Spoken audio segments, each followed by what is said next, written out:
మేము బటన్ నొక్కేస్తాం, మీకు welfare schemes పడతాయి, మీకు డబ్బులు వచ్చేస్తాయి అంటే కరెక్టే.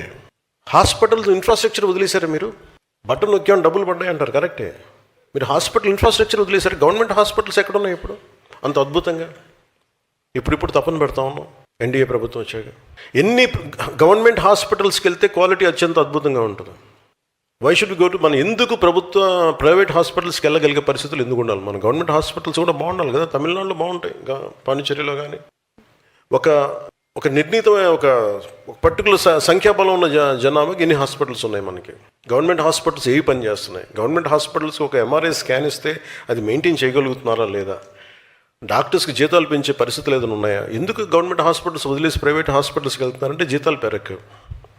అసలు దాని మీద గత ప్రభుత్వం ఏదైనా ఆలోచించిందా?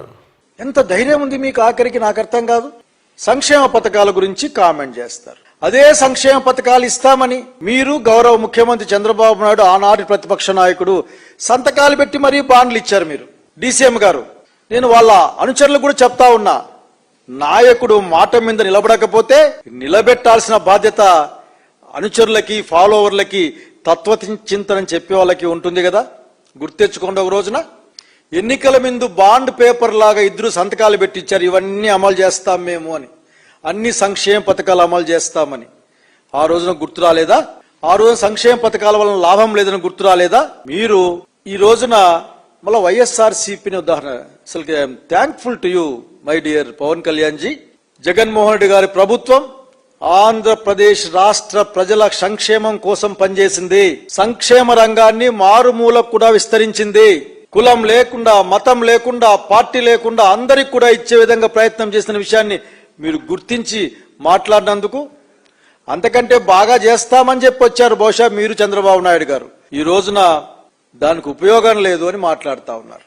అంటే మీరు నోరు ఉన్నప్పుడు, మీ అధికారం ఉన్నప్పుడు మీరు ఇష్టానికి మాట్లాడేస్తారు. అప్పుడు మీకు అధికారం లేకపోయినా మీరు 11 సీట్లు వచ్చినా మీరు ఇంకా ఇష్టానికి మాట్లాడుతున్నారు. అది గొప్పతనం మీలో. I have to appreciate your commitment. వాళ్ళని చూసి మనం చాలా నేర్చుకోవాలి కదా. వాళ్ళు ఎంత కమిటెడ్. 11 వచ్చినా మేము తగ్గమంటున్నారు. మీరు తగ్గకండి, మీరు ఒకటి వచ్చినా తగ్గకండి, అలాగే ఉండండి.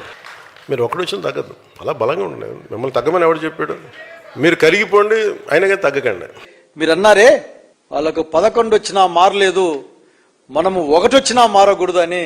బహుశా 1 కూడా రాకుండా పోయే అవకాశం ఉందని చెప్పాలనుకుంటా ఉన్నా నేను. ఎందుకంటే 1 గుండా 2 సీట్లలో పోటీ చేస్తే 2 సీట్లలో కూడా మీరు ఓడిపోయిన సంగతి గుర్తు చేస్తా ఉన్నా. పరాజయం ఏమీ పరాభవం కాదు, కానీ పరాజయం 2 చోట్ల అయ్యారన్న విషయాన్ని నేను గుర్తు చేస్తా